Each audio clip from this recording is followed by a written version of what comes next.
मी recently एक video बघितला होता, जेव्हा PMC वाले तुमचं शॉपच्या बाहेर मटेरियल घेऊन जात होते आणि त्याच्यात तुम्ही बोलला होता की ऑलरेडी ते आमच्या शॉपच्या आतमधल्या पोर्शन मध्ये युजली PMCने असं केलेलं आहे आपलं की आपल्याला एक बोर्डला त्यांनी मार्जिन दिलेली आहे, त्या बोर्डच्या मार्जिन मध्ये आपण काही पण ठेवू शकतो, ते ठीक आहे. आणि ह्याच्या पुढची जी बाजू आहे ती बाजू आमची असते पार्किंगची बाजू.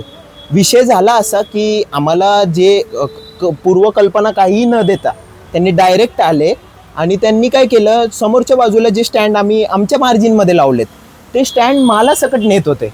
आता तुम्हाला टू बी ऑनेस्ट सांगतो की कुरकुरे आणि लेजमध्ये किती पैसे मिळतात, जर ते मालासकट नेलं तर ते हेच आहे, पूर्ण इलिगल आहे, कारण कुठल्याही कायद्यात त्यांनी असं लिहिलेलं नाही की मालासकट नेणार. तर आम्ही त्यावेळेस त्यांना व्हिडिओ काढून असं दाखवलं, एक तर आमचं मार्जिनमध्ये पण आहे, सगळ्या गोष्टी आमच्या बरोबर असून तुम्ही मालासकट का नेताय. मग त्यांनी आम्हाला म्हणजे तो जो स्टँड आहे तो निथळला पूर्ण, म्हणजे जसं आहे तसं, वरनं आम्ही बॉक्स आणून ते पूर्ण भरला माल, कारण तो माल पूर्ण सेलेबल माल होता.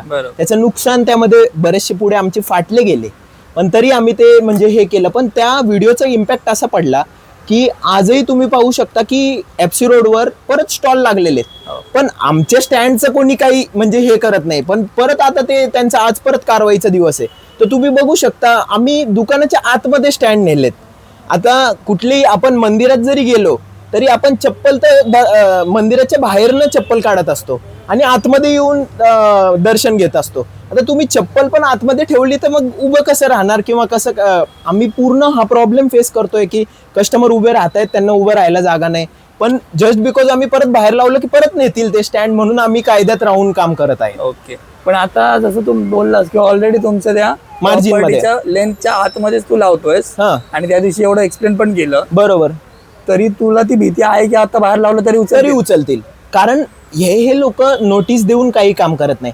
बघा, आम्ही काय फेरीवाले नाही, आम्ही लाख लाख रुपये भाडे देऊन FC रोडला बसलेलो व्यक्ती, तर आम्ही रिस्पेक्टेड पर्सन आहे त्या मानाने. ते तुम्ही आम्हाला लिगली नोटीस दिली की तुमची मार्जिन इतकी आहे, तुम्ही या मार्जिनच्या बाहेर गेले की आम्ही स्टँड उचलणार, तर आम्ही त्या गोष्टीची आम्ही पण काळजी घेऊ. आम्ही पण जागरूक नागरिक आहे, आम्हाला नियम तोडायला आवडत नाही. बरोबर, आणि आम्ही बिझनेसमॅन आहे तर नियम का तोडणार. बरोबर, पण तुम्ही असं डायरेक्ट स्टँड उचलून घेऊन जाणार तर ते आमचं आर्थिक पण नुकसान आहे आणि मानसिक पण नुकसान आहे. आता ह्या व्हिडिओची आम्हाला इम्पॅक्ट असा पडला, आमच्या फॅमिलीमध्ये पण त्यांनी आम्हाला फॉरवर्ड केली ही व्हिडिओ, त्याला ऑलमोस्ट 3 लाख काहीतरी व्ह्यू आलेत.